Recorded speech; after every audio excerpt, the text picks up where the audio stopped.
Mesdames, Mesdemoiselles, Messieurs, bonsoir à tous. Bienvenue à l'ICEP pour cette nouvelle conférence. Aujourd'hui, nous recevons Monsieur Jean-François Chemin, professeur à l'ICEP et auteur de plusieurs ouvrages, dont le livre qui va nous présenter ce soir, La vocation chrétienne de la France, paru aux éditions Via Romana. Petite idée cadeau de Noël, le livre est en vente à l'accueil et sera dédicacé. Beau cadeau. Monsieur Chemin, merci d'être avec nous ce soir. Je vous laisse désormais présenter votre travail. Je reprendrai la main à la suite pour les questions du public. Parfait. Bien, bonsoir à tous. Effectivement, je vais vous parler ce soir d'un sujet. Alors, j'ai repris le titre de mon livre, qui est le premier livre que j'ai écrit, donc il est sorti en 2010, qui s'intitulait « La vocation chrétienne de la France ». Mais il aurait été plus juste de le baptiser « La vocation catholique de la France », puisque c'est plus de catholicité que je vais vous parler que de christianisme, même si la religion catholique est un sous-ensemble de la religion chrétienne. Elle a des spécificités qui lui sont propres et qui ont contribué à marquer le visage de la France. Alors je commencerai par rappeler une interpellation du pape Jean-Paul II en 1980. La plupart d'entre vous n'étaient pas nés, mais certains d'entre vous, oui, s'en souviennent. Donc il était venu au Bourget en France et il avait, devant les jeunes, lancé cette interpellation. « France, fille aînée de l'Église, es-tu fidèle aux promesses de ton baptême? France, fille aînée de l'Église et éducatrice des peuples, es-tu fidèle pour le bien de l'homme à l'alliance avec la sagesse éternelle ?» Donc le mot fille aînée de l'Église, l'expression fille aînée de l'Église revient plusieurs fois et c'est vrai que c'est quelque chose qu'on dit souvent, la France est la fille aînée de l'Église. Ce que vous pouvez constater, c'est que c'est pas la France qui s'autoproclame fille aînée de l'Église. En l'espèce, c'est bien plutôt le pape qui vient nous rappeler à une vocation, donc une vocation catholique, puisqu'il s'agit de l'Église catholique, à laquelle nous ne serions pas fidèles, puisqu'il nous demande ce que nous en avons fait. Alors effectivement, cette interpellation est très souvent revenue dans la bouche des papes, et je dirais qu'elle contraste étrangement avec ce propos de M. Moscovici quand il était commissaire européen et qui avait décrété « Je ne crois pas aux racines chrétiennes », je ne sais plus s'il a dit l'Europe ou la France, mais enfin, ça s'appliquait certainement à la France, « Je ne crois pas aux racines chrétiennes de la France ». On se souvient aussi du président Chirac ayant expliqué à Philippe de Villiers que les racines de la France étaient autant, de l'Europe, pardon, étaient autant musulmanes que chrétiennes. Bon, voilà, donc il y a un déni aujourd'hui sur l'origine chrétienne de notre civilisation. Et bien moi, je vais vous parler des racines catholiques et de la nature catholique de la France. Donc je vais certainement aller dans un sens qui n'est pas très porteur aujourd'hui. On va voir que ces interpellations du pape sont particulièrement nombreuses à partir des années 1870, donc à partir de la Troisième République. Comme si, à partir de ce moment-là, les choses n'allaient plus d'elles-mêmes. On a, à l'époque de Saint-Louis, une lettre du pape Grégoire IX, qui s'adresse donc à notre roi et qui lui dit « Dieu choisit la France de préférence à toutes les autres nations de la terre pour la protection de la foi catholique et pour la défense de la liberté religieuse. Pour ce motif, le royaume de France est le royaume de Dieu. Les ennemis de la France sont les ennemis du Christ. » Donc cette interpellation va très loin, et donc le pape, dès cette époque, dès le XIIIe siècle, présente la France comme protectrice de la foi catholique, et les ennemis de la France, ni plus ni moins, comme les ennemis du Christ. Alors, il faudra attendre un certain temps pour revoir ces interpellations récurrentes, mais on va les retrouver à partir des années, encore une fois, 1870, dans la bouche de Léon XIII, en 1879, qui interpelle la France comme fille aînée de l'Église, propagatrice de la foi, et ayant contribué à délivrer les lieux saints de Palestine. Pie X, en 1905, va, fille aînée de l'Église, nation prédestinée, va porter, comme par le passé, le nom du Christ devant tous les peuples et tous les rois de la terre. Pie XI, en 1922, Pie XII, en 1937. Donc, de manière encore une fois, récurrente, les papes nous interpellent. Alors, je présentais tout ça un peu en guise d'introduction, mais la question que je vais poser dans cette conférence est la suivante. Est-ce que la France a des raisons de mériter ce titre de fine d'Église? D'où est-ce que ça sort? Est-ce que c'est une lubie des papes ou est-ce qu'il y a quelques éléments concrets au dossier? Et puis également, est-ce que cette aînesse de la France dans l'Église peut expliquer certains traits caractéristiques de notre pays? Et on verra qu'à mon avis, oui, y compris des traits dont on ne verrait a priori pas le lien avec le catholicisme. Alors, posons-nous d'abord la question, qu'est-ce qui justifie cette interpellation pontificale? Eh bien, je crois que, ce sera ma première partie, la relation à l'Église catholique et à la foi catholique, c'est deux choses différentes, structure toute notre histoire. Et tout d'abord, je crois que la France présente cette caractéristique qu'elle est née d'un baptême et ensuite d'un sacre.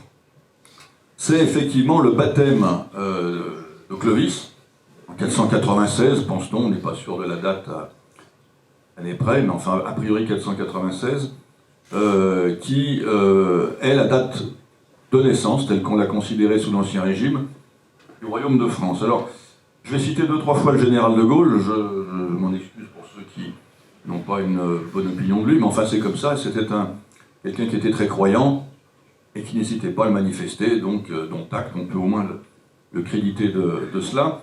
Et en 1958, en visite à Rome, il a décrété la chose suivante: pour moi, l'histoire de France commence avec Clovis, choisi comme roi de France par les tribus des Francs qui donnèrent leur nom à la France. Avant Clovis, nous avons vécu la préhistoire gallo-romaine et gauloise. L'élément décisif pour moi, c'est que Clovis fut le premier roi à être baptisé chrétien. Mon pays est un pays chrétien et je commence à compter l'histoire de France à partir de l'accession d'un roi chrétien qui porte le nom des Francs. Alors, il faut savoir effectivement, je le redis, que sous l'Ancien Régime, on considérait que la France était née avec les Francs et donc avec Clovis. Auparavant, c'était la Gaule, donc les Gaules, province romaine dont Lugdunum était la capitale. Et on doit à la Troisième République, et notamment à Michelet et aux auteurs qui ont écrit l'histoire officielle, le roman national, on leur doit d'avoir amplifié la personnalité de Vercingétorix. Il ne s'agit pas de minimiser ce personnage, mais pour qui a lu la guerre des Gaules, on s'aperçoit qu'il y a 3 fois rien sur lui. On en connaît très peu de choses, et puis il a été vaincu.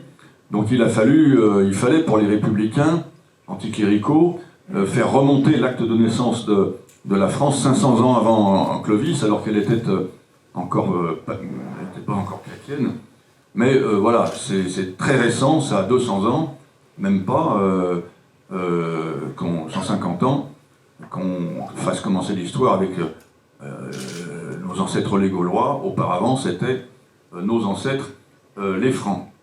Alors, donc c'est avec le baptême de Clovis, effectivement, et l'instauration du royaume des Francs, en lieu et place des anciennes provinces romaines de Gaule, que commence notre histoire. Et ce baptême de Clovis nous est connu par une chronique de Flodoard, qui est donc un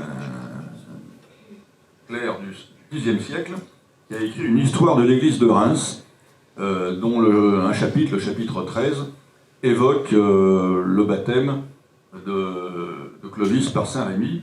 Alors, à cette occasion, Saint-Rémy a dit beaucoup de choses. Il a dit des choses donc, lors du baptême de Clovis et également dans son testament, chapitre 18 de mémoire. Et il a prophétisé, donc le terme utilisé par Flodoard, c'est prophétie, que les rois des Francs feront de grandes conquêtes et restaureront l'Empire romain, mais aussi qu'ils élèveront l'Église, à condition qu'ils ne s'éloignent jamais de la voie du salut et ne tombent pas dans le péché. Alors, c'était pas très difficile pour Flodoard de mettre cette prophétie dans la bouche de Saint-Rémy, puisque lorsqu'il l'a faite, fin du Xe siècle, elle était réalisée depuis longtemps. Il y a eu entre-temps l'Empire de Charlemagne, etc. Bon, Donc certainement, il y a quelque chose un petit peu géographique dans tout cela, mais néanmoins, ces paroles, même si elles ont été déformées, amplifiées, comme on dit, ont porté l'imaginaire de notre monarchie pendant des siècles. Et on la retrouve un petit peu dans une sorte de légende dorée de notre histoire, un peu simplifiée, qu'on trouve facilement sur des sites catholiques, peut-être un peu traditionnalistes, etc. Un condensé de la prophétie de Saint-Rémy sous cette forme: apprenez, mon fils, que le royaume de France est prédestiné par Dieu à la défense de l'Église romaine. Apprenez, mon fils, que le royaume de France est prédestiné par Dieu à la défense de l'Église romaine. Alors, évidemment, si on se plonge dans Flodoard, il n'a pas dit tout à fait ça. Maintenant, ce qu'on en a retenu, c'est ça. Et peut-être qu'effectivement, c'est des paroles qui ont produit leur effet, ou le fait qu'on y croit a produit de l'effet, mais c'est effectivement ce qui s'est passé. La France, à travers les siècles, a été la grande défendresse de l'Église romaine. Là, ensuite, après le baptême, on passe au sacre. Et le sacre, alors il est plus tard, il est en 754, le premier sacre.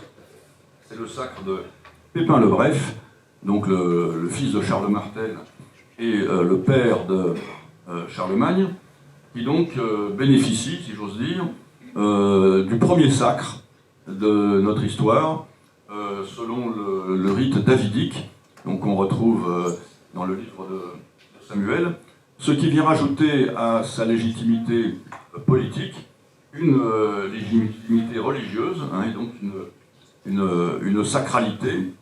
Alors pour cela, je voudrais faire un petit rappel très important, qui est la distinction qu'il faut faire entre le pouvoir et l'autorité. Ils sont deux choses distinctes et complémentaires pour bien gouverner, pour bien régner. Ça, c'est des notions qui remontent aux Romains. Alors, le pouvoir, qui est dans la potestas, hein, cette force, cette légitimité dont étaient détenteurs les magistrats romains, et puis ensuite les empereurs, dans sa forme suprême, c'est l'imperium. Hein. Donc ça vient d'une légitimité politique, et ça donne le droit de gouverner. Mais pour gouverner efficacement, il faut une deuxième légitimité, qui est une légitimité religieuse, qui est l'auctoritas, l'autorité. Et étymologiquement, ça vient d'une vieille racine indo-européenne qui a donné augur, à peu près, enfin, Dumézil la reconstitue comme ça, et qui a donné tout un tas de mots comme l'augure, ou bien comme augere, augmenter, auctor, celui qui est auteur, autorisé, etc. C'est la force divine qui permet de créer, la force divine qui permet de faire grandir. Et donc, pour bien gouverner, les Romains avaient besoin de la potestas et l'imperium, d'une part, mais également de l'auctoritas, qui venait d'une investiture religieuse. Sauf qu'à Rome, il n'y avait pas de distinction entre le politique et le religieux. Ils étaient très étroitement mêlés. Et d'ailleurs, l'empereur était lui-même grand pontife, donc chef religieux, et Dieu, donc Dieu. Avec le christianisme, ça n'est plus possible. Il y a désormais une institution distincte, l'Église, qui seule peut accorder l'autoritas, et donc le flux de force divine qui permettra au souverain d'être efficace. Et donc, avec le sacre de Pépin le Bref en 754, on a la mise en place d'un rituel qui va donc comporter d'une part le couronnement, et donc qui est un acte politique, mais également le sacre, qui est un acte religieux et qui va donner toute sa force au souverain et sa capacité d'exercer efficacement son pouvoir. Alors, il semble que les Visigoths aient auparavant inauguré, et c'est aussi la même racine d'ailleurs, ce genre de pratique, mais le royaume wisigoth a sombré dans le monde islamique, et donc, voilà, on considère qu'effectivement le sacre de Pépin le Bref marque une étape historique dans les relations entre l'Église et l'État, et donc c'est chez les Francs que ça se passe. Alors on verra pourquoi, effectivement, ça s'est passé, on dirait un mot dans un instant. Donc Charlemagne, fils de Pépin le Bref, va donc restaurer la dignité impériale en se faisant donc sacrer à Rome par le pape Léon III. Alors, puisqu'il ne s'est fait sacrer, il s'est sacré lui-même, ce qui induit une tension, vous allez comprendre, entre l'Église et l'État. Puisque dans la tradition romaine, l'empereur tenait pas sa sacralité de quelqu'un d'autre que de lui-même. Et donc le fait que désormais, il faille la tenir de l'Église, donc d'une institution qui peut la donner ou ne pas la donner, eh bien la donner et la reprendre. Par exemple en excommuniant le souverain. Donc ça crée forcément une tension. Alors Charlemagne va régler le problème en se posant lui-même... Charlemagne voulait se poser lui-même la couronne sur la tête, mais, disent les chroniqueurs de l'époque, profitant d'un moment d'inattention, Léon III lui a collé la couronne sur la tête. Et donc Charlemagne, semble-t-il, était furieux, et il veillera à ce que son fils, Louis le Pieux, alors Louis le Pieux ne sait pas poser lui-même la couronne sur la tête, mais c'est Charlemagne qui, sentant la mort venir, est allé lui-même couronner son fils. Bon. Donc voilà, il y a une tension entre la papauté et l'Église à partir de ce moment-là. Et c'est très important pour la suite, vous allez comprendre. Alors, l'empire de Charlemagne, comme vous le savez, n'a pas duré éternellement, puisqu'en 848 il s'est divisé, et à la mort du dernier souverain carolingien, en 987, dernier souverain carolingien de Francie occidentale, qui s'appelait Louis V, on s'est posé la question de savoir si la Francie occidentale, c'est-à-dire l'ancêtre de la France, issue du partage de 848, allait rejoindre ce qui avait succédé à l'Empire carolingien, c'est-à-dire le Saint-Empire romain germanique. Je vous expliquerai tout ça, ceux qui ont en cours deuxième semestre, mais disons que l'Empire de Charlemagne a été partagé en trois: la Francie occidentale, la Lotharingie, la Francie orientale, et en 962, la Lotharingie et la Francie orientale ont fusionné dans un Saint-Empire romain germanique. En 987, se pose la question, est-ce que la Francie occidentale va les rejoindre? Et la réponse a été non. Avec l'élection du Capet, il faut savoir que l'évêque de Reims, qui était le personnage le plus important de la chrétienté à l'époque en Francie occidentale, qui s'appelait Adalbéron, a milité pour que la Francie occidentale ne rejoigne pas le Saint-Empire. C'est l'origine d'une France indépendante de ce qui sera l'Allemagne. Voilà. Alors, je passe maintenant dans une deuxième volet de cette première partie pour dire que très tôt, l'Église a reconnu que la France, enfin plus exactement le royaume des Francs, était pour elle un bouclier. On a une lettre du pape Pélage II qui a pontifié, si j'ose dire, entre 579 et 590, qui écrit « Ce n'est pas en vain, ce n'est pas sans une admirable disposition que la Providence a placé le catholique royaume des Francs aux portes de l'Italie et non loin de Rome. C'est un rempart qu'elle ménageait à L2. » C'est-à-dire qu'en fait, pour le pape à l'époque, le royaume des Francs est un rempart contre l'Italie et pour l'Italie et pour Rome, contre quelle menace? Alors, on peut penser bien sûr à la menace la plus proche à l'époque, qui était la menace des Lombards, un peuple germanique qui entamait sa descente et qui visait la conquête de Rome. Et oui, Pépin le Bref et Charlemagne ont vaincu les Lombards et ont libéré la papauté de cette menace. Mais il y a surtout la menace impériale. Alors à l'époque, l'empire qui survivait, c'était l'empire byzantin. L'empire romain d'Occident n'existait plus. Il ne subsistait plus que l'empire byzantin, capitale Constantinople. Et l'empire byzantin poursuivait la tradition romaine de confusion du politique et du religieux. Alors, le pape était à Rome, l'empereur était à Constantinople, il y avait quelques kilomètres qui les séparaient, mais l'empereur byzantin avait une politique très interventionniste sur les affaires de la papauté. On parle à l'époque de la papauté byzantine.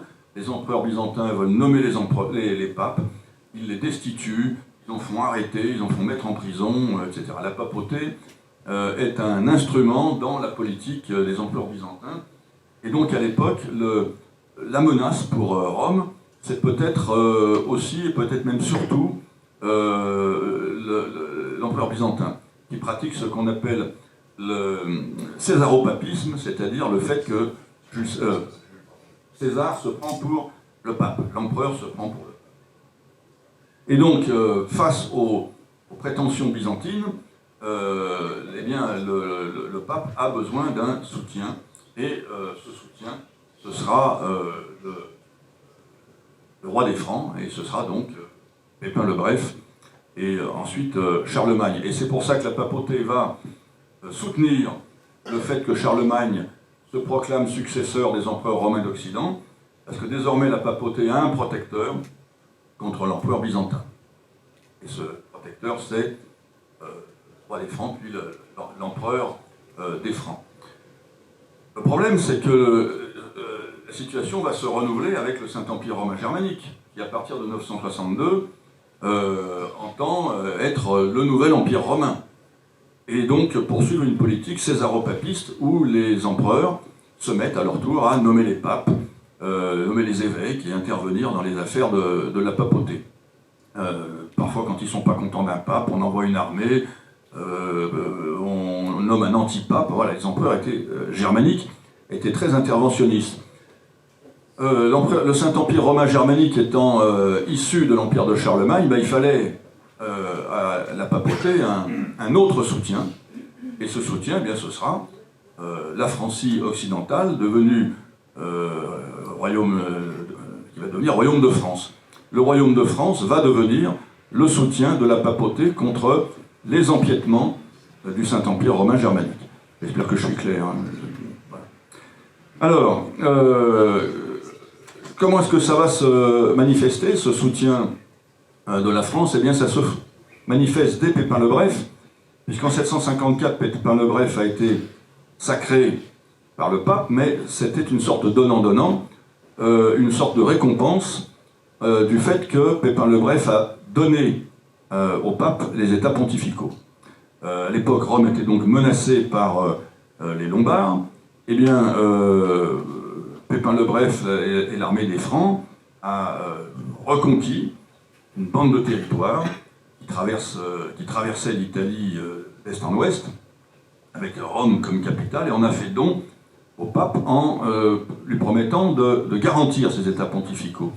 Et de fait, la France sera, tout au long de son histoire, sauf à l'époque de Napoléon Ier, qui les a envahis et transformés en départements français, mais sinon la France sera régulièrement défenseuse des états pontificaux, jusqu'à leur chute, puisque si Napoléon III a soutenu l'unité italienne en 1859-1860, eh bien il s'est toujours refusé à ce que Rome tombe entre les mains de l'Italie réunifiée, et Rouher, son Premier ministre dans les années 1860, a clairement affirmé devant l'Assemblée que si la France laissait porter atteinte aux états pontificaux, ce serait une atteinte à sa catholicité, à son honneur et à sa catholicité. Voilà une époque où on n'hésitait pas en France à se proclamer catholique et à mettre son honneur dans sa catholicité.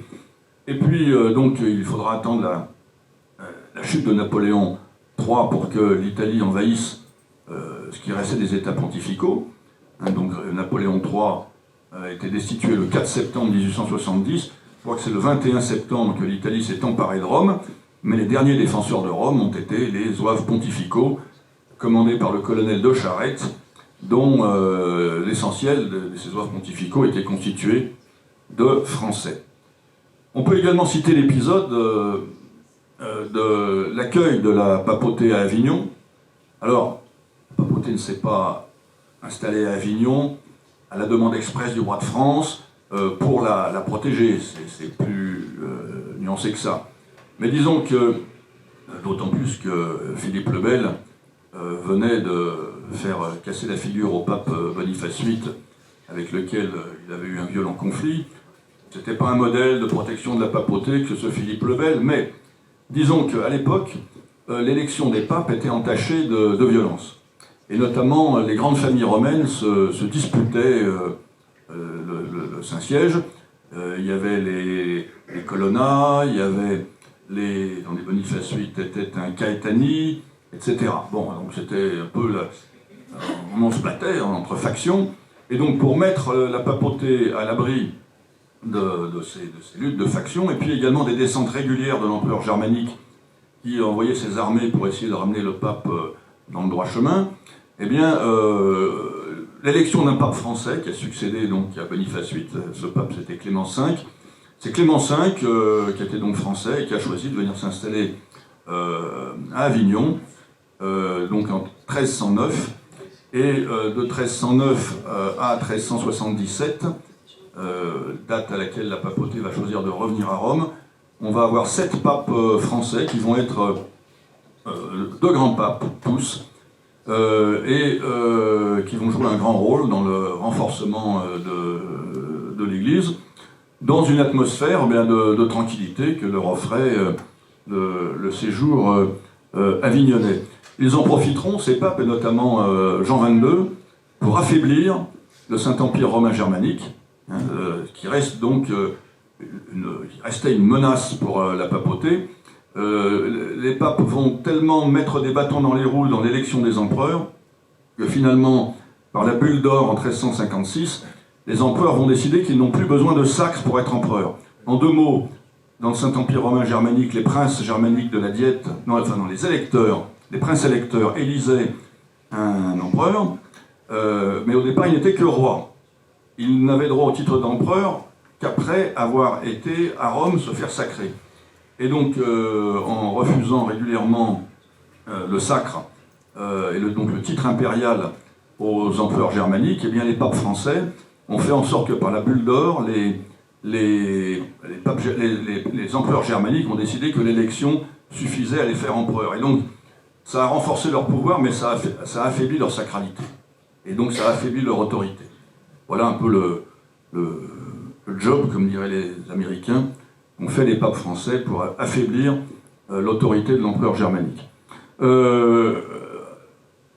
Autre exemple intéressant, le grand empereur ennemi de la papauté, ça a été l'empereur Frédéric II de Hohenstaufen, qui a mené une politique très active pour affirmer donc, le césaropapisme. Il était le chef de la faction qu'on appelle les Gibelins, qui étaient en Italie les partisans de la supériorité de l'empereur sur le pape. Et à sa mort, le pape a tout fait pour lancer une véritable croisade contre les possessions des Hohenstaufen en Italie du Sud et en Sicile.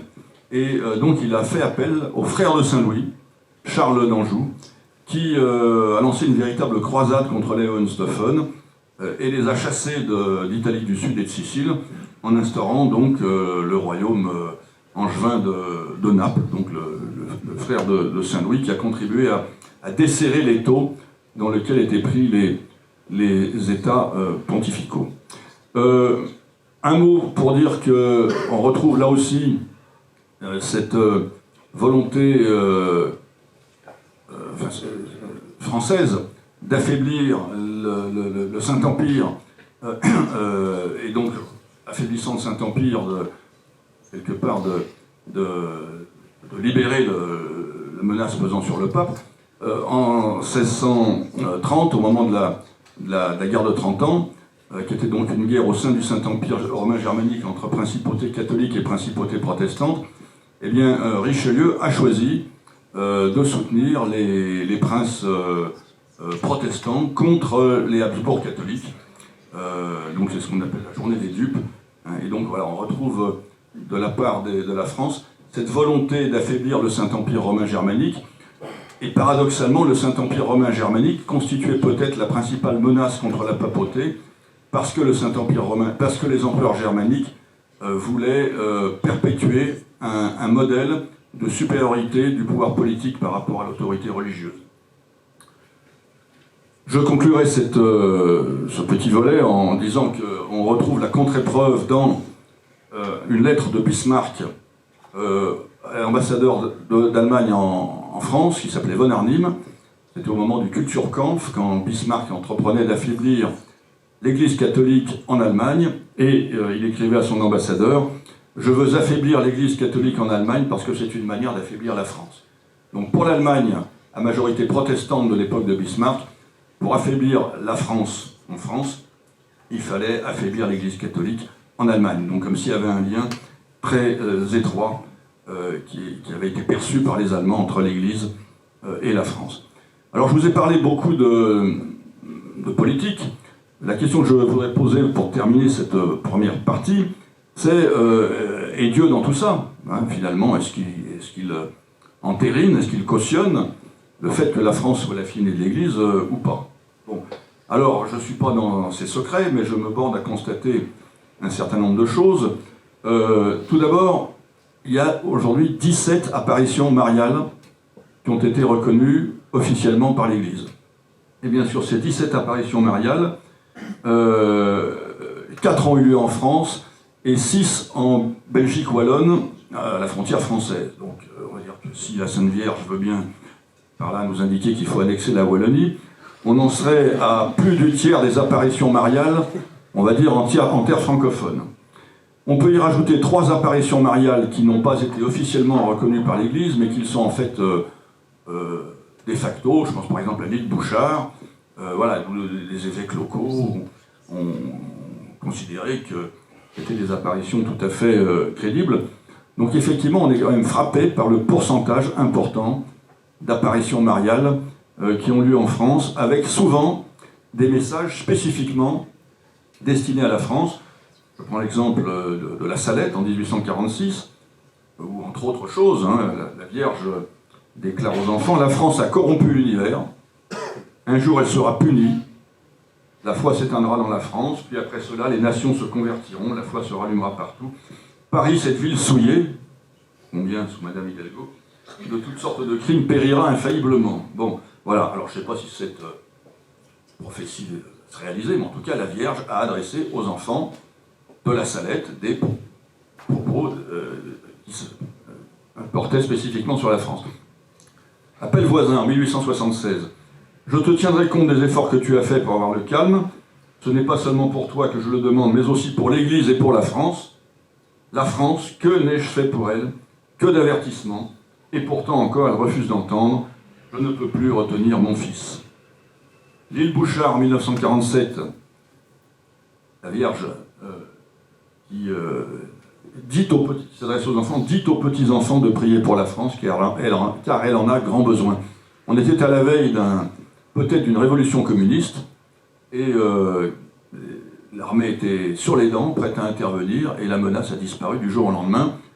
Marthe Robin était avec son confesseur, le père Finet, qui lui dit « Marthe, la France est foutue, on va avoir la révolution ».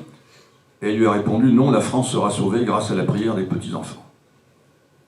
On peut également citer cette apparition du Christ à Paray-le-Monial, donc à Marguerite Marie Alacoque, où parmi de multiples propos, il lui a demandé de faire savoir au fils aîné de son Sacré-Cœur, donc Louis XIV, que comme sa naissance temporelle a été obtenue par la dévotion au mérite de la Sainte Enfance, de même il obtiendra sa naissance de grâce et de gloire par la consécration. Bref, il demande à Marguerite Marie Alacoque de demander à Louis XIV, ou de faire demander à Louis XIV la consécration de la France au Sacré-Cœur. Cette demande date de 1689. Louis XIV ne le fera pas, et certains se disent, bah tiens, 100 ans plus tard, que se passe-t-il? Parfois, les révélations de la Vierge Christ sont plus éloignées. On peut citer Sainte Mariam Badawi, qui était une religieuse d'origine palestinienne, et à qui le Christ s'adressait régulièrement, pour d'extase, et notamment, il disait tout son amour pour la France. « Je ferai mes délices dans le cœur de la France, elle sera encore la reine de tous les royaumes. » Tout ça est entériné par l'Église. On a aussi la prière que Jésus a dictée à Marcel Van, un religieux vietnamien. « Seigneur Jésus, aie compassion de la France, daigne l'étreindre dans ton amour et lui montrer toute ta tendresse. Fais que, remplie d'amour pour toi, elle contribue à te faire aimer de toutes les nations de la terre. » Voilà, donc on peut aussi noter des messages concernant toute l'Église, mais qui ont été révélés en France. Donc le Sacré-Cœur, qui a donc été révélé à Paray Monial, à Marguerite Marie à la Coque, l'Immaculée Conception, qui a été révélée également en France. Je voudrais mentionner également ce que on peut peut-être considérer comme des miracles politiques dans notre histoire, des étapes dans notre histoire. Alors, je vais commencer par une bataille qui est à l'origine de la christianisation de l'Empire romain, qui est la bataille du pont Milvius. Vous vous souvenez, pont Milvius c'est à Rome, hein, c'est un pont romain. L'empereur Constantin, enfin il n'est pas encore empereur, il est candidat au trône, il va se battre contre un rival qui s'appelle Maxence, qui a une armée beaucoup plus importante que la sienne. La veille de la bataille, il a une apparition, une croix, il l'aurait fait peindre sur les boucliers de ses soldats, par ce signe tu vaincras, et il massacre la troupe ennemie. Bon. Des recherches récentes, et je renvoie à un livre très intéressant d'une chercheuse au CNRS, aujourd'hui décédée, qui s'appelait Anne Lombard-Jourdan, qui a écrit un livre qui s'appelait Montjoie-Saint-Denis. Et d'après ses recherches, il semblerait que Constantin aurait eu la révélation, avant même la bataille du pont Milvius, il a eu la révélation en Gaule, et plus précisément un lieu qui correspond à Saint-Denis, de l'existence du Dieu unique qui donne la victoire. Alors Saint-Denis, c'est un lieu qui est tout à fait important dans notre histoire politico-religieuse, puisque c'est là que Saint-Denis et ses compagnons, Saint-Denis venu de Grèce, sont venus chercher le martyr, et ça correspondait à ce qu'on appelle l'ombilique spirituel des Gaules. C'est là que se réunissaient les druides de toutes les Gaules pour leur cérémonie, et ce ne serait pas un hasard si les premiers martyrs chrétiens seraient venus chercher le martyr à cet endroit précis, qui pour cela reste un lieu tout à fait important pour la monarchie française. Saint-Denis, alors aujourd'hui c'est le 9-3, voilà. C'est notre ombilique spirituel à nous aussi, et il semblerait que Constantin, alors qu'il était César de Gaule et de Bretagne, aurait au cours d'une inspection militaire eu une révélation à Saint-Denis. Bon, on connaît aussi l'histoire de la bataille de Tolbiac en 495 ou 16, 16 je pense, où non 15, où donc Clovis a eu aussi la révélation qu'il gagnerait la bataille qui était mal barrée s'il se convertissait au dieu de Clovis, sa femme, qui elle était chrétienne. On peut aussi noter la bataille de Poitiers en 732. Le raz-de-marée islamique n'a connu aucun obstacle entre le départ d'Arabie en 633 et 100 ans plus tard, ils arrivent chez nous. Ils ont entre-temps conquis le Moyen-Orient, ils ont conquis la Perse, ils ont conquis l'Égypte, ils ont conquis l'Afrique du Nord, ils ont conquis l'Espagne, ils étaient jusqu'à Toulouse, et ils viennent se casser les dents chez nous, sur l'armée des Francs de Charles Martel. Alors, là aussi, je dirais, ça interpelle. Jeanne d'Arc, bien sûr. Jeanne d'Arc, dont tout le monde ici connaît l'histoire, mais ce qui est très intéressant, c'est qu'alors que la France avait perdu à peu près toutes les batailles face aux Anglais jusqu'à Jeanne d'Arc, eh bien, à partir d'elle, elle les a à peu près toutes gagnées. Et cet échange, lors du procès de Jeanne d'Arc, on lui demande à propos de ses voix, quelle espèce de voix est-ce? Et Jeanne répond, cette voix est belle et douce et humble, et elle parle français. Et là, le juge répond, Sainte Marguerite ne parle donc pas anglais. Et Jeanne, comment parlerait-elle anglais puisqu'elle n'est pas du parti des Anglais? Donc là aussi, bon. On peut mentionner la naissance miraculeuse de Louis XIV, après que le mariage de ses parents soit resté stérile pendant 22 ans, donc après un nombre de neuvaines, etc. Je conclurai encore en citant le général de Gaulle, qui dans un discours en 1959 devant les religieux à Rome, a déclaré « Notre pays ne serait pas ce qu'il est s'il n'était d'abord un pays catholique. Les Françaises et les Français religieux, je prends acte de ce que servant Dieu, ils servent aussi notre patrie. Je pense que si Dieu avait voulu que la France mourût, ce serait fait. Il ne l'a pas voulu, elle vit, l'avenir est à elle. » Cette déclaration fait écho à celle d'un cardinal, le cardinal César Baronius, qui au début du XVIIe siècle a écrit une sorte de chronique de l'Église catholique depuis les origines, pour répondre à des attaques des protestants. Et il notamment écrit « Malgré les crimes de ses rois, le royaume de France n'a jamais passé sous une domination étrangère, et le peuple français n'a jamais été réduit à servir d'autres peuples. C'est cela qui a été accordé par la promesse divine aux prières de Saint Rémy. » Alors effectivement, peut-être que, là on se situe 11 ou 12 siècles après les prophéties de Saint Rémy, peut-être qu'effectivement elles sont encore valables des siècles après, peut-être même encore aujourd'hui. Alors j'aborde maintenant ma deuxième partie, qui est de me poser cette question, est-ce que, et en quoi cette vocation catholique explique ce que nous sommes, et même ce que nous sommes devenus, et je pense qu'on retrouve la catholicité de la France, même là où on n'imagine pas la trouver. Et alors, comme vous le savez, notre histoire commence avec la Révolution française. Avant, il n'y a rien. Alors, je trouve que dans la Révolution française, eh bien, on retrouve une révolution étonnamment catholique. Alors, tout d'abord, je pense que la Révolution française est l'aboutissement d'un long processus qui comporte un certain nombre d'étapes et qu'elle ne fait que couronner. Ce processus, c'est celui, quand je vous parlais d'une tension permanente, régulière entre l'Église catholique et les différents pouvoirs politiques, puisque, bien évidemment, dans le monde catholique, l'autorité religieuse découle d'un sacre qui est accordé par l'Église, donc il peut l'accorder ou ne pas l'accorder, et puis qui peut sanctionner le roi en l'excommuniant, en déliant ses sujets de leur serment d'obéissance, etc. Bon. Donc ça n'a pas été le propre que des empereurs germaniques, même les rois de France ont voulu, avec le temps, s'affirmer face à l'Église catholique. Alors, la première forme que ça a prise, c'est le gallicanisme. Je vous ai parlé du conflit qui avait eu lieu entre Philippe le Bel et le pape Boniface VIII, qui s'est terminé par le tabassage en bonne et due forme du malheureux pape. Et donc, Philippe le Bel est en quelque sorte un précurseur du gallicanisme, mais qui s'affirme plus précisément en 1438, sous le règne donc, de Charles VII, qui au terme de la guerre de 100 ans a voulu, je vais reprendre une image, on parle des masses de granit posées par Napoléon. Charles VII a posé des espèces de masses de granit pour refonder la France. Il a créé les impôts, il a renforcé l'administration, il a créé une armée permanente, etc.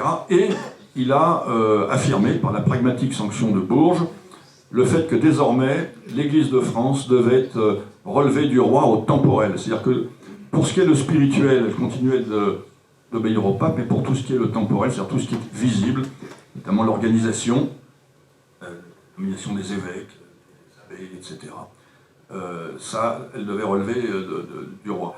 Ce gallicanisme a été un acte unilatéral, a été entériné par un concordat en 1516 entre François Ier, le pape de l'époque, repris par Louis XIV dans la déclaration des 4 articles rédigée par Bossuet. Donc il s'agit bel et bien de dire que l'Église de France obéit au roi de France au temporel. Et donc d'affirmer les prérogatives du roi sur l'Église. Mais ça n'a pas suffi. Ça n'a pas suffi, ce qui fait qu'au XVIIe siècle, les rois de France ont piqué aux Anglais l'idée de l'absolutisme, qui avait émergé du temps de Jacques Ier d'Angleterre dans son conflit avec la papauté. Donc vous savez que les Anglais avaient créé leur propre religion, l'anglicanisme, et donc ça se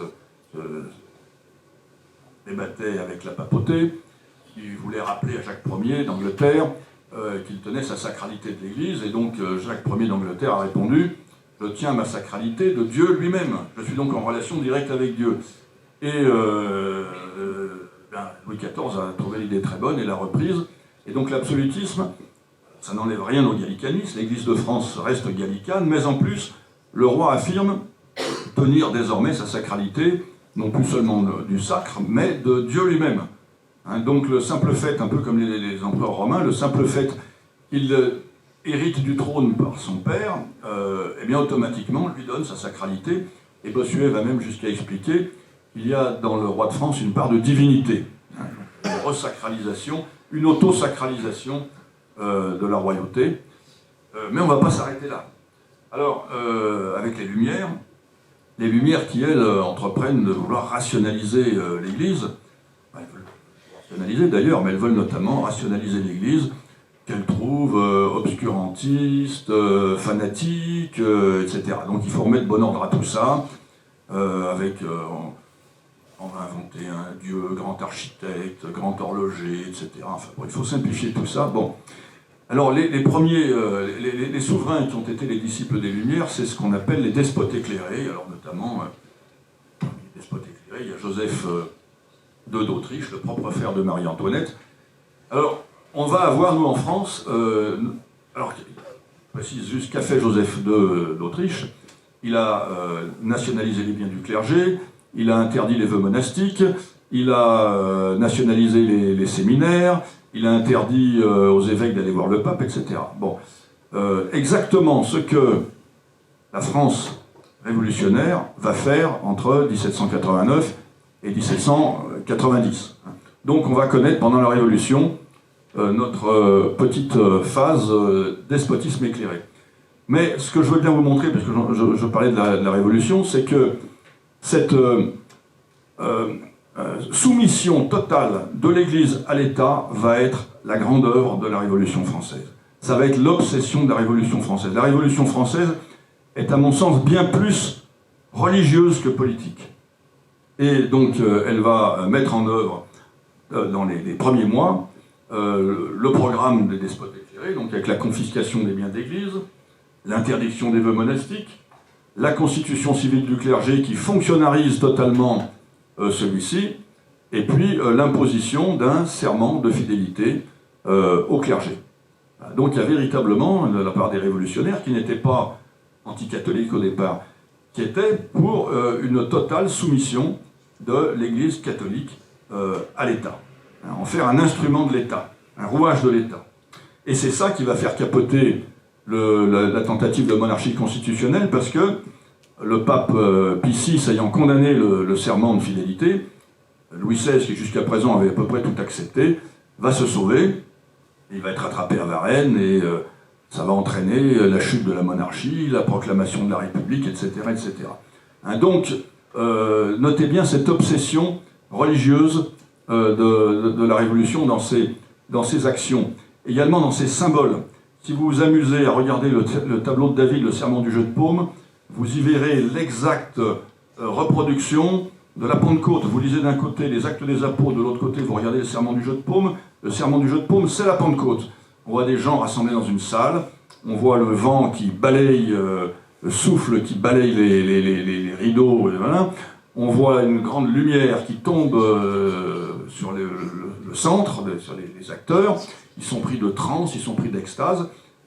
C'est la Pentecôte. Mais on retrouve également la Pentecôte dans le choix de la date de la fête de l'être suprême. La fête de l'être suprême organisée par Robespierre, pardon. Excusez-moi, il est tard. La fête de l'être suprême organisée par Robespierre, elle a été le jour de la Pentecôte. Il y a véritablement quelque chose dans la Révolution française qui se veut quelque chose comme l'irruption d'une sorte de Saint-Esprit sur la politique française. On peut également noter que la Révolution a été très largement le fait de prêtres, ou de gens qui se prenaient pour des prêtres. Il y a tout d'abord parmi les pionniers de la Révolution, si j'ose dire, ceux que Balzac appelle le brelan de prêtres. Le premier texte de la Révolution française, tel qu'on le commande, c'est le texte de Sieyès, qu'est-ce que le tiers-État? Il n'est rien du tout, et qu'est-ce qu'il veut devenir? Tout. Mais Sieyès n'est pas un membre du tiers-État, c'est un abbé. Celui qui demande la nationalisation du clergé, c'est pas un membre du tiers-État, c'est Talleyrand, qui est un évêque. On a également un troisième clerc, dont on ne sait pas assez qui l'était, c'est Fouché, qui était oratorien. Un Fouché qui a été chargé de massacrer Lyon, qui était un grand acteur de la terreur, c'était donc un oratorien. Bon. Mais il y en a d'autres, l'abbé Grégoire, Jacques Roux, à Lyon, le responsable de la commune à Lyon, Chalier, un ancien novice dominicain, etc., etc., etc. Et sinon, tous les autres, et là aussi reprenez le serment du jeu de paume, où David a voulu mettre des religieux au centre du tableau, vous constatez qu'il n'y a pas un membre du... S'il y a un membre du tiers-État, un membre du peuple qui travaille dans un paysan dans la scène du serment du jeu de paume, tous les autres sont des clercs. Ce sont des avocats, ce sont des juges, des universitaires. La Révolution française a été faite par des clercs, c'est-à-dire par des gens issus du clergé. Au Moyen-Âge, les universitaires, tout ça, c'était des prêtres qui sont dotés d'un statut leur donnant un magistère intellectuel et moral. Donc la Révolution a été faite par des clercs, c'est-à-dire soit par des prêtres, soit par des gens issus du clergé au sens large. Donc, encore une fois, des gens qui ont un statut qui leur donne un magistère intellectuel et moral, et qui agissent au nom du peuple, mais qui ne sont pas le peuple. Voilà. On peut noter également que la terreur a été conçue comme un moyen de mettre en œuvre une république voulue par Dieu, et donc vécue comme une inquisition. Je cite Robespierre, lors de la fête de l'être suprême. « N'est-ce pas Dieu, dont la main immortelle, en gravant dans le cœur de l'homme le code de la justice et de l'égalité, il traça la sentence de mort des tyrans, n'est-ce pas lui qui, dès le commencement des temps, décréta la République et mit à l'ordre du jour pour tous les siècles et pour tous les peuples la liberté, la bonne foi et la justice ?» Pour Robespierre, c'est Dieu qui a voulu la République. Donc la République, c'est en gros l'avènement du royaume de Dieu sur terre. Et donc, face à elle, tous les moyens sont bons. Et donc, ceux qui s'opposent à la République ou à la conception que Robespierre en a sont des hérétiques. Et il faut passer par le feu de l'Inquisition. Et puis on retrouve également dans la Révolution française les croisades et les guerres de religion, avec le mythe du soldat de l'an 2. Je vous cite Barrère. Jamais depuis la folie des croisades on avait vu autant d'hommes se réunir spontanément. Il y en a eu tout à coup sous les drapeaux de la liberté. Donc Barrère qui compare effectivement les soldats français partant à la conquête de l'Europe, les compare à des croisés. Et lorsque le comité de salut public a lancé les colonnes infernales contre la Vendée, bien le précédent qui a été trouvé, c'est les colonnes du maréchal de Villiers contre les Camisards. Et donc on a clairement identifié la guerre des Bleus contre les Blancs en Vendée comme une guerre de religion. Voilà, donc vous voyez comment le fait générateur de notre époque, de notre modernité, a véritablement été vécu par des gens qui sont très largement issus du clergé. N'oublions pas que 50% des prêtres ont prêté serment de fidélité à la Révolution, 50%. Beaucoup de grands révolutionnaires étaient membres du clergé. Les autres se prenaient très largement pour des prêtres. Je vous cite Condorcet à propos de Robespierre. Robespierre n'est qu'un prêtre et ne sera jamais qu'un prêtre. Voilà. Condorcet disait Robespierre. Alors de tout ça, il est sorti la France d'aujourd'hui, qui se veut la patrie de l'universel. Alors pourquoi est-ce que la France se veut la patrie de l'universel ? Tout simplement, selon moi, parce que catholique, ça veut dire universel. Et donc dire que la France est universelle, c'est dire qu'elle est catholique. Et de fait, je vais citer Jean de Vigry dans son livre « Les deux patries », mais qui constate effectivement qu'à partir du XVIIIe siècle, le patriotisme français se confond avec l'universel. C'est-à-dire qu'être français, au XVIIIe siècle, c'est avoir le sens de l'universel. Il est très frappant à ce titre de comparer les déclarations des droits de l'homme. Si vous prenez le Bill of Rights britannique de 1688, de qui est-il question ? Des Anglais et des droits des Anglais, dans le contexte qui est le leur. Si on prend la déclaration d'indépendance américaine en 1776, il est question des droits des Américains, dans le contexte qui est le leur. Si on prend la déclaration du 26 août 1789, il est question de l'homme en général. Tout homme a droit à tout homme, c'est-à-dire les Français et tout le monde partout. Et donc l'idée qui se développe à partir de ce moment-là, et surtout au moment de la Révolution, c'est cette idée que finalement la France est la patrie de l'universel. Tout un tas de gens d'ailleurs sont venus, des Allemands, des Italiens sont venus en France pour rejoindre la Révolution. Mais on retrouve ça encore aujourd'hui. Hein. Vous connaissez tous la phrase de Tertullien, cet auteur chrétien latin, on ne naît pas chrétien, on le devient.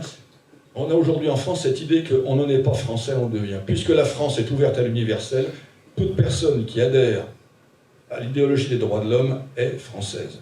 Et elle est même plus française qu'un Français de souche, puisqu'un Français de souche n'a fait qu'hériter cette qualité sans forcément y adhérer, alors qu'un migrant qui débarque en France en disant « je revendique d'appartenir à la patrie des droits de l'homme », il est un vrai Français, puisqu'il vient de l'universel, il a choisi d'adhérer aux valeurs universelles.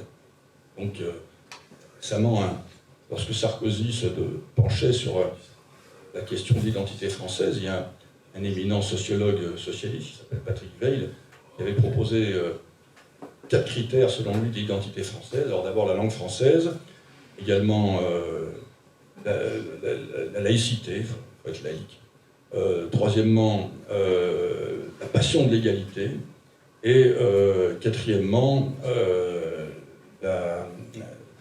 l'adhésion aux droits de l'homme. Voilà. Donc celui qui se reconnaît dans l'idéologie des droits de l'homme, il est français. A contrario, celui qui ne se reconnaît pas dans la passion de l'égalité, l'idéologie des droits de l'homme et la laïcité n'est donc pas français. Voilà. Là, certains d'entre vous veulent rendre leur carte d'identité, ils seront sûrement les bienvenus. Troisième idée, toujours paradoxale, c'est que la République, dire que la République est laïque, eh bien c'est dire qu'elle est catholique. Et vous allez comprendre pourquoi. La laïcité française est un produit du catholicisme. J'en reviens à la Révolution. À la fin de la Révolution, Napoléon Ier, à l'époque il est premier consul, premier consul, le général Bonaparte, pose les masses de granit, et parmi les masses de granit, voilà c'est mieux. Il négocie avec le pape le Concordat, en 1801, auquel il va rajouter un certain nombre d'articles organiques. Ce Concordat, plus ces articles organiques, fonctionnarise totalement le clergé français. Finalement, il reprend très largement la constitution civile du clergé. L'Église, finalement, s'en contente, puisqu'après 10 ans de persécution, elle est quand même bien satisfaite de retrouver un peu de tranquillité. Et donc, pour un siècle, on se retrouve avec une Église qui est soumise à l'État, qui nomme les évêques, qui crée les paroisses ou qui n'en crée pas, qui forme le clergé, qui sanctionne les prêtres qui tiennent en chair des propos qui déplaisent au préfet, etc., etc. Les premiers, il faut le savoir, les premiers à demander la séparation de l'Église et l'État ont été des catholiques, qu'on appelle les ultramontains, ceux qui regardent de l'autre côté des monts. Et donc dès les années 1820, les plus célèbres, donc au départ c'est Lamennais, auquel va s'adjoindre Lacordaire, Montalembert. Dès 1830, il réclame dans un journal, l'Avenir, la séparation de l'Église et de l'État. Et ce courant ultramontain va monter en puissance jusqu'au Second Empire, montée en puissance qui correspond également à une montée en puissance de la papauté, qui va culminer avec la proclamation de l'infaillibilité pontificale en 1870 par le Concile de Vatican I. Donc en 1870, on a un pape qui se proclame infaillible et les catholiques français qui de plus en plus veulent se libérer de la tutelle de l'État. Tout ça va éminemment déplaire aux républicains de la Troisième République, qui vont entreprendre un programme pour éradiquer l'Église, et ça bel et bien le projet qu'ils ont eu, d'éradiquer l'Église en tant qu'elle contrôlait trop les esprits fidèles. Il faut savoir que les premières élections législatives après la proclamation de la Troisième République par un petit coup d'État ont donné 2/3 de députés royalistes à l'Assemblée nationale. Donc on a dit c'est la faute de l'Église. Il faut déchristianiser ce pays et les gens voteront donc républicains, c'est-à-dire voteront donc à gauche.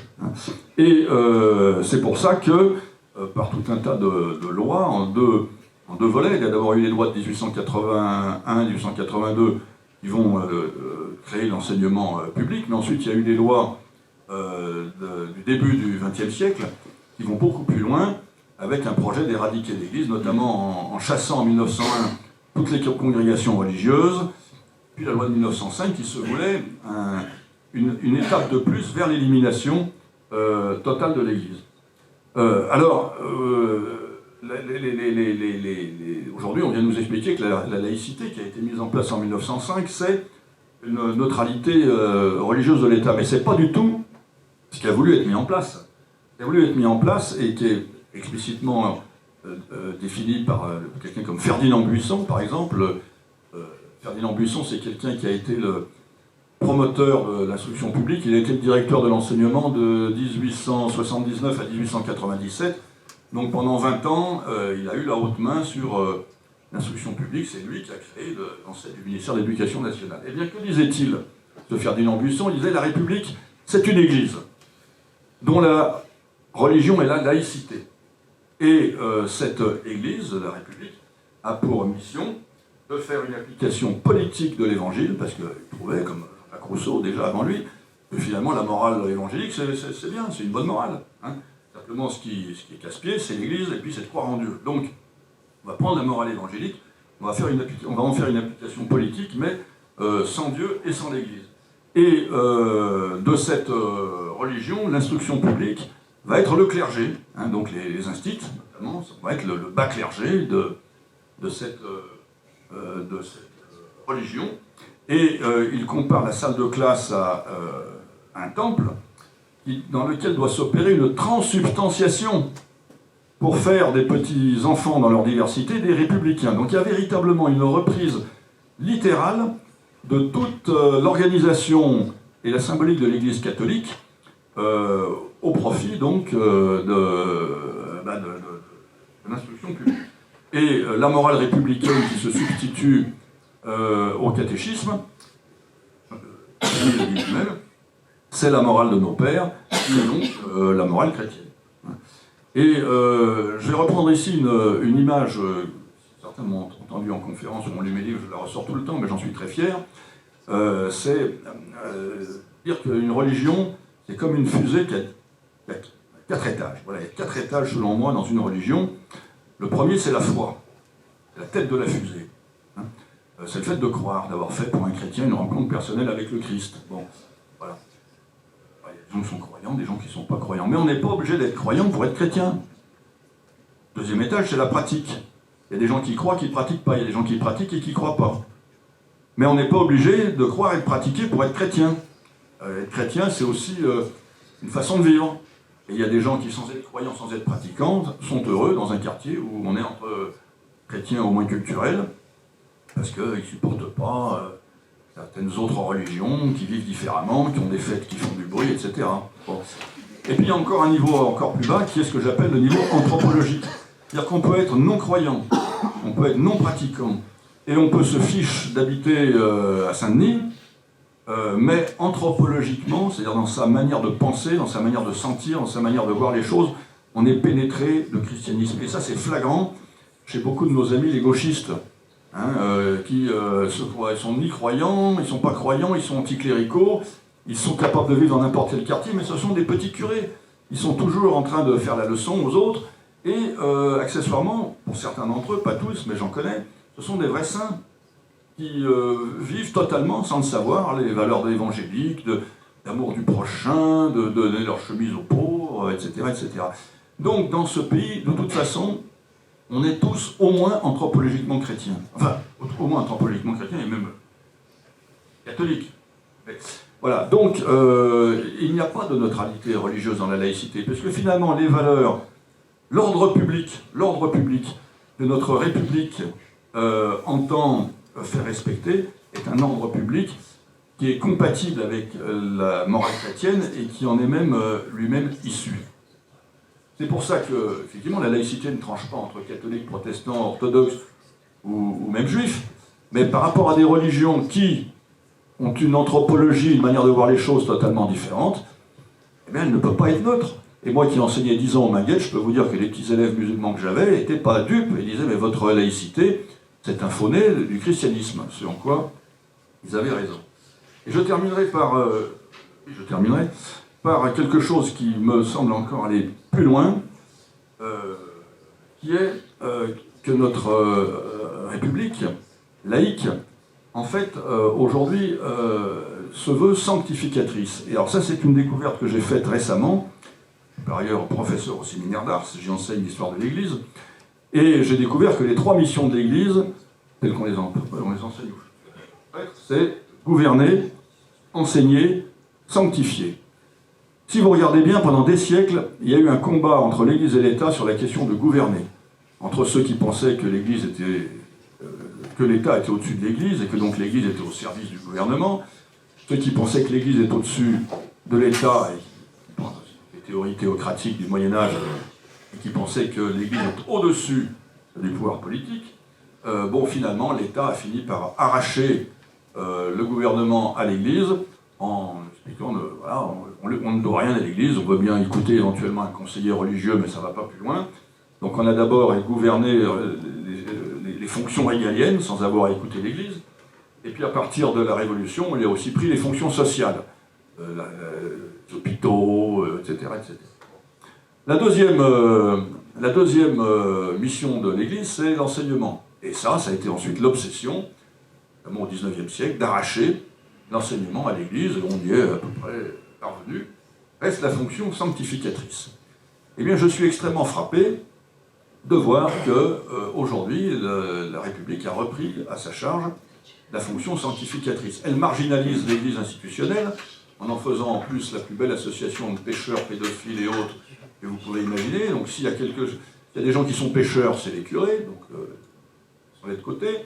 Par contre, la République a pour mission de nous inciter à aimer notre prochain. Alors ça s'appelle aujourd'hui lutter contre nos haines, lutter contre nos phobies. Elle nous incite à accueillir et à aimer l'étranger. L'accueil de l'étranger ne rentre pas dans le champ démocratique aujourd'hui. Dans le champ du débat démocratique, c'est quelque chose que des gens dotés d'un magistère intellectuel et moral ont décrété comme ne faisant pas partie de ce dont on peut débattre. Donc on est là aussi dans un champ à la fois clérical et sanctificateur. On se refuse de juger le pécheur. Qui sommes-nous pour dire que tel ou tel gens n'auraient pas le droit de se marier? Commençons par regarder la paille que nous avons dans l'œil. Nous pourrons nous prononcer sur la poutre que nous voyons éventuellement dans l'œil des autres. Il faut se repentir de nos fautes. Et je crois qu'aucun pays, même chrétien, n'a à ce point tendance à battre officiellement sa culpe. Je suis allé en Angleterre, j'ai visité, je me souviens, la cathédrale Saint-Paul à Londres, qui est truffée de souvenirs de l'Empire colonial. Il y a des statues de généraux, il y a des tableaux qui représentent des victoires. Rien de tout ça dans nos églises. Voilà, nous sommes repentants de notre passé colonial, nous sommes même repentants de notre passé chrétien. Nous ne voyons que croisades contre des musulmans qui ne nous avaient jamais rien fait, que guerre de religion. Voilà, on passe son temps à battre notre coupe. Aujourd'hui d'ailleurs, je le constate aussi, le débat politique en France, je pense surtout en France, n'est pas un débat politique, c'est un débat religieux, c'est un débat du bien contre le mal, de l'orthodoxie contre l'hérésie. Prenons quelqu'un comme Éric Zemmour, c'est quelqu'un qui est considéré comme l'hérétique avec un grand H.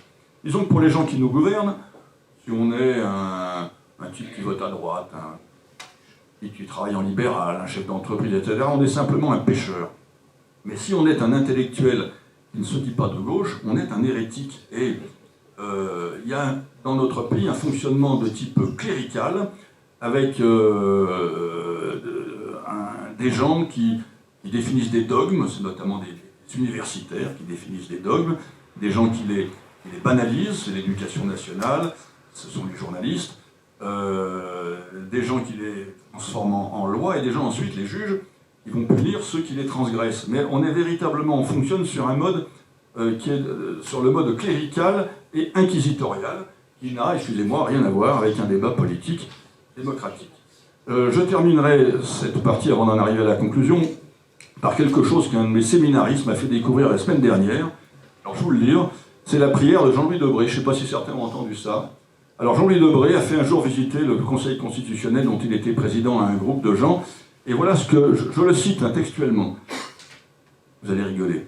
La République, ce ne sont pas seulement des institutions, il faut avoir la foi. Alors je me suis dit, il faut qu'on trouve une prière. Comme les chrétiens ont des prières pour honorer leur Dieu, je vous salue pleine de grâce, je pense que c'est à Dieu qu'on en est. Mais c'est ça qu'il nous faut, se dit-il. J'ai imaginé une prière. Salut Marianne, pleine de force. Le peuple est avec toi. Le fruit de tes entrailles, la République est bénie. Sainte Marianne, mère du droit, aie pitié de nous. Sainte Marianne, mère de la liberté, délivre-nous des rois et du pape. Sainte Marianne, vierge de l'égalité, délivre-nous des aristos. Sainte Marianne, vierge de la fraternité, délivre-nous des soldats. Sainte Marianne, vierge de la justice, délivre-nous des juges. Ainsi soit-il. Et il conclut, nous sommes dans une cathédrale, car nous sommes au centre d'une république. Et nous veillons sur le droit et les libertés qui sont au cœur même du pacte républicain. Amen. Je me suis plongé dans la biographie de ce garçon, un petit aparté mauvaise langue, donc il faut se délivrer des aristos. C'est un gars qui n'a jamais été foutu d'avoir son bac, mais comme son père était ministre, il a eu droit, grâce à Pierre Mazot, qui à l'époque était un grand... Voilà, il a pu rentrer à la fac de droit, où il a fini par obtenir un diplôme, et du coup il a tout de suite été nommé au cabinet de Jacques Chirac, qui à l'époque était ministre de l'Agriculture, et il a fait toute sa carrière comme ça. Alors je ne sais pas de quoi il faut nous délivrer, mais voilà. Bon. Alors pour conclure, je dirais donc qu'on ne peut pas comprendre la France si on n'admet pas son essence catholique, car elle est beaucoup plus imprégnée de catholicisme qu'on ne le croit généralement, car même ce qui, dans son fonctionnement actuel, semble contraire au catholicisme, en fait, procède de cette religion.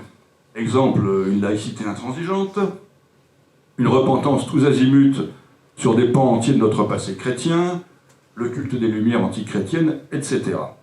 Donc je pense que dans les difficultés nombreuses qu'elle traverse, et notamment dans ses relations avec des gens venus d'autres horizons religieux qui viennent nous questionner en quelque sorte, je crois que la France ne sera jamais forte et stable si elle ne reconnaît pas cette évidence qu'elle est d'origine et même d'essence catholique. Ce qui, vous l'avez compris, n'implique ni de croire, ni de pratiquer, mais simplement de reconnaître que tout, dans l'anthropologie et les valeurs de ce pays, y compris les valeurs républicaines, est d'origine chrétienne et même catholique. Le déni entraîne l'inefficacité, et notamment dans la gestion des revendications islamiques.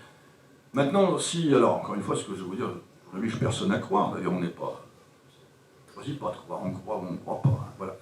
Mais j'invite néanmoins chacun d'entre vous à constater que 15 siècles d'histoire nous font espérer que Dieu va sauver la France. Alors, on peut l'espérer, bien qu'on sache depuis saint Augustin que tous les États sont mortels, mais Saint-Rémy a dit que la France avait promesse d'aller très loin, mais avec cette mission de défendre l'Église, et effectivement, au cours des siècles, Dieu a souvent sauvé la France au prix de miracles. Mais ces miracles ont une condition, et qui est donc la fidélité à notre identité catholique. Leur réalisation n'a jamais empêché qu'il y ait un prix à payer. Je pense à l'exemple de la guerre de 100 ans. N'oublions pas que la guerre de 100 ans, on l'a gagnée. Il y a eu Jeanne d'Arc. Mais entre-temps, il y a eu je ne sais pas combien de défaites. Il y a eu la peste noire, il y a eu l'occupation anglaise, etc. Je pense, si certains d'entre vous se destinent à une carrière politique, ça c'est une réflexion personnelle que je fais, que les gens qui ont véritablement contribué à faire avancer les choses en France sont des gens qui, à un moment donné, ont mis un peu comme les planètes qui se mettent en alignement, ont aligné trois choses. D'abord, le plan de Dieu sur la France, ensuite, le plan de Dieu sur ces personnes, et ensuite, leur propre plan de carrière. C'est-à-dire qu'il faut... Beaucoup de nos dirigeants aujourd'hui ont d'abord un plan de carrière. Mais peut-être qu'ils réussiront, mais ils n'apporteront rien à la France. Si on veut essayer de sauver ce pays, si cela est possible, je crois que ceux qui s'engagent en politique doivent d'abord se demander, mon plan de carrière, de quelle manière il s'inscrit dans le plan que Dieu a éventuellement pour moi, et comment ce plan que Dieu a éventuellement pour moi peut-il s'inscrire dans le plan que Dieu a pour la France. Voilà, je pense que c'est une question que toute personne qui veut s'engager en politique, non pas pour lui, mais vraiment pour la France, doit se poser. Et puis enfin, je suis persuadé qu'un miracle sera sans doute nécessaire pour nous tirer de l'abîme où nous tombons, mais comme nous le savons, pour que les miracles se produisent, il faut y croire, donc un miracle se produira peut-être si chacun d'entre nous y croit. Je vous remercie.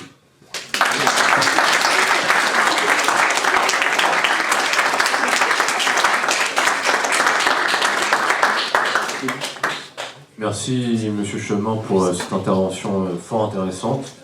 Avant de passer aux questions de la salle, j'ai moi-même quelques interrogations.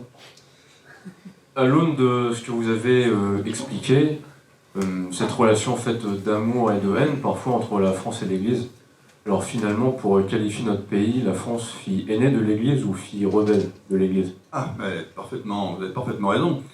Quand on a la chance d'être parent, on s'aperçoit que c'est toujours un peu un bras de fer avec ses enfants. On les aime, ils nous aiment, et en même temps, ils sont rebelles. Et peut-être parfois, plus ils nous aiment, plus ils sont rebelles. Voilà. Donc, notre histoire a été marquée par une collaboration, mais également une fréquente rébellion. Et je pense de Philippe IV le Bel, qui était le propre petit-fils de Saint-Louis. Boniface VIII a fait canoniser Saint-Louis, et pour autant, Philippe le Bel en est venu à faire rosser ce pape. Donc effectivement, la France est rebelle, et ce n'est pas pour rien que depuis les années 1870, les papes nous rappellent régulièrement à cette mission qui est la nôtre à travers les siècles, et qui dépasse largement les 150 années de République que nous avons connues. Notre histoire a 15 siècles.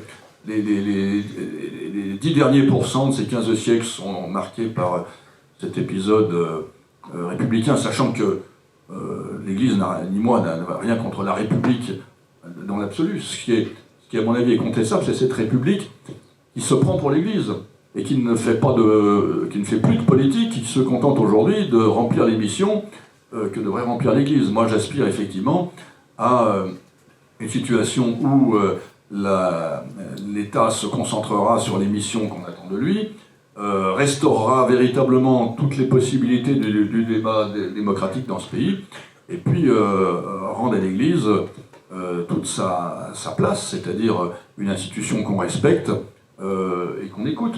Ce qui n'est pas d'ailleurs incompatible avec le fait qu'il y ait d'autres religions. Simplement, moi, ce que je pense, c'est que dans ce pays, l'Église, au moins symboliquement, doit accepter, c'est nos clercs d'être humbles, mais ne sont pas propriétaires de l'Église, nos évêques, et ils doivent accepter que l'Église a, depuis 15 siècles, un rôle éminent à jouer dans ce pays, ne serait-ce que pour qu'il continue à rester un espace de liberté. Parce que c'est justement de cette tension dialectique, de cette collaboration-opposition à travers les siècles entre l'Église et l'État qu'a surgi le jaillissement d'idées, qu'a surgi la possibilité de la liberté, etc. Bon, toute notre civilisation s'est faite de cette friction permanente entre l'Église et l'État. Aujourd'hui, que depuis 150 ans, pardon, l'État entende éradiquer l'Église et prendre sa place, c'est totalement néfaste et pour la liberté, et pour l'intelligence, et pour l'avenir de ce pays. Dernière question, ensuite je passerai le micro. Vous avez cité le général de Gaulle pour commencer cette intervention, donc, qui dit que l'histoire de France commence au baptême de Clovis. Donc si on suit cette logique, je ne sais pas si vous adhérez ou pas à cette phrase, Saint-Martin de Tours, Saint-Denis, donc du martyrium à Montmartre, Saint-Sébastien de Narbonne, font-ils partie ou pas de l'histoire de France?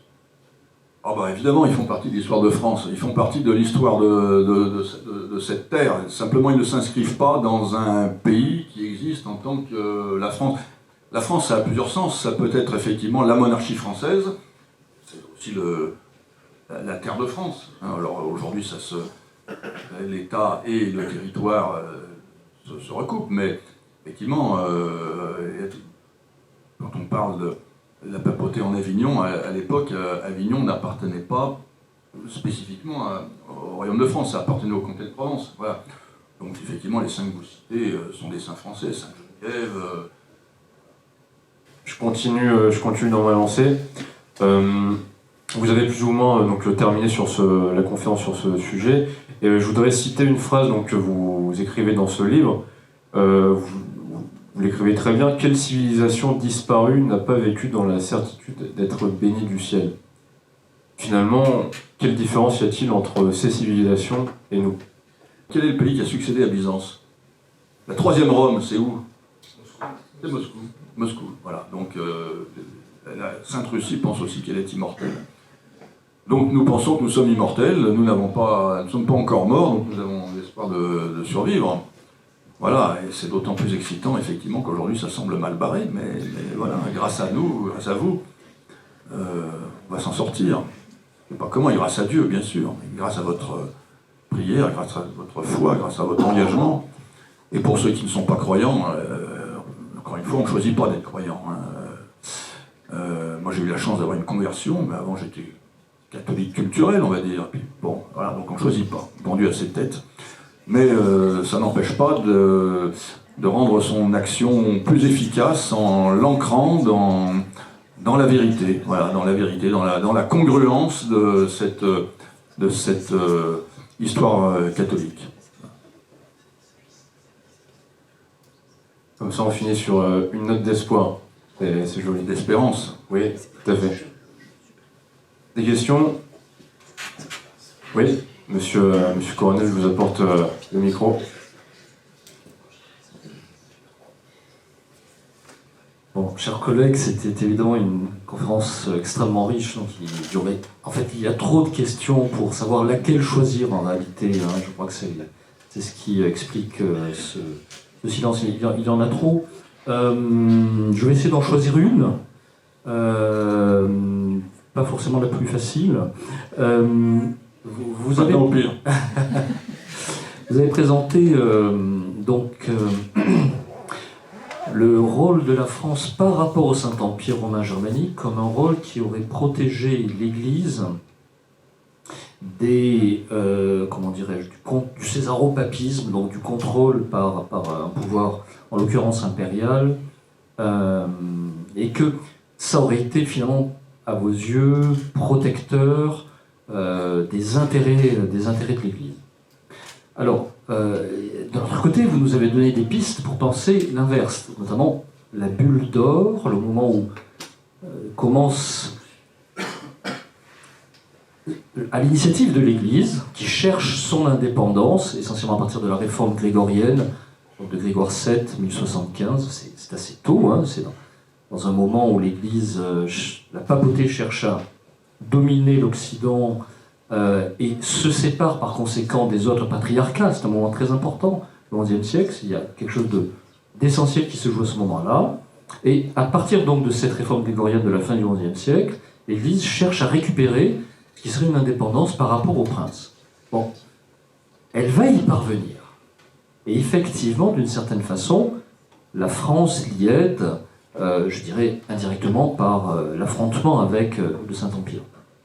Mais le résultat concret, c'est que le Saint-Empire va se séculariser, d'un côté, et de l'autre côté, le résultat est que l'Église va peu à peu,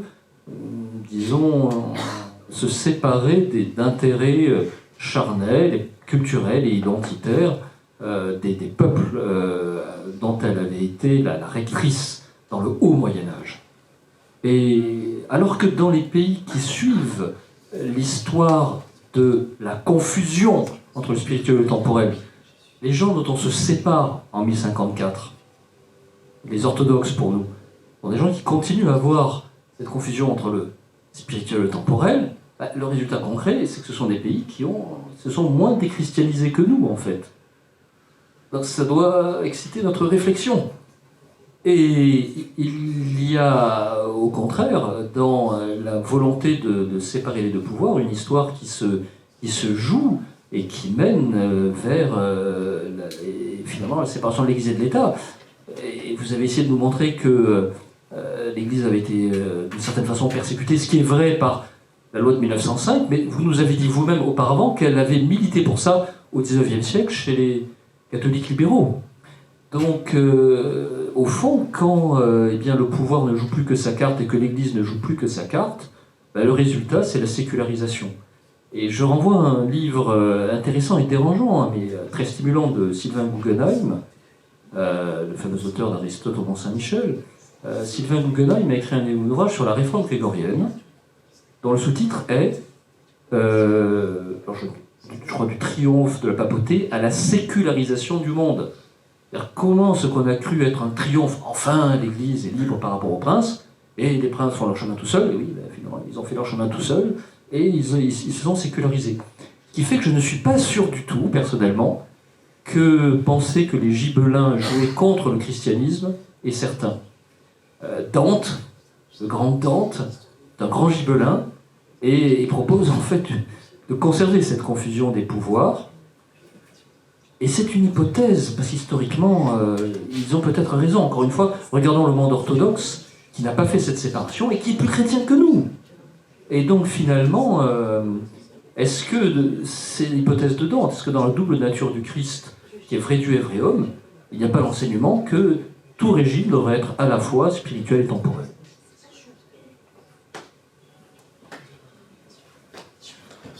Je ne saurais que me rallier à votre brillant propos. Je ne porte pas de jugement de valeur sur ce qui s'est passé en France. Je me borne à constater que c'est effectivement, historiquement, le parti qui a été pris et qui peut-être peut expliquer la situation dans laquelle nous nous trouvons aujourd'hui. Hein, effectivement, entre les guelfes et les gibelins qui avaient raison. D'ailleurs, l'Église a payé cher son triomphe, puisque, effectivement, à la chute de Frédéric de Hohenstaufen, enfin la mort de Frédéric de Hohenstaufen et l'élimination de ses successeurs, pendant 23 ans, il y a eu ce qu'on appelle le grand interrègne, il n'y a pas eu d'empereur, et donc l'Église semblait avoir triomphé, et ça lui est monté à la tête, et on a eu Boniface VIII, et puis tout ça a conduit rapidement au grand schisme d'Occident, avec deux papes, un à Rome, un à Avignon, qui ont plongé l'Église dans les tréfonds, tout ça débouchant ensuite sur le hussisme, le protestantisme, etc. etc. Donc effectivement, l'hubris de l'Église au sommet de sa gloire et des théories de théocratie pontificale ont entraîné l'éclatement de la chrétienté. Oui, voilà. Donc j'adhère à votre propos. D'autres questions? Bien, je pense que nous pouvons conclure cette séance. Donc je rappelle la vocation chrétienne de la France, disponible en vente à l'accueil aux éditions Via Romana. Ce livre et d'autres, puisque j'ai aussi apporté un livre, mon dernier, ça c'est mon premier, j'ai aussi écrit récemment, enfin j'en ai écrit une dizaine en tout, mais un livre qui s'appelle « Non, la France n'est pas seulement la République », où je développe plus les réflexions que j'ai faites dans la deuxième partie. Là vous avez plutôt les réflexions de la première partie, et puis j'ai également apporté un ouvrage assez didactique qui s'appelle « Petit manuel des valeurs et repères de la France », voilà, qui reprend aussi pas mal de ces choses-là. Voilà, donc vous serez très reconnaissant si vous vouliez bien porter un certain intérêt à la sortie. Merci. Et petite dédicace.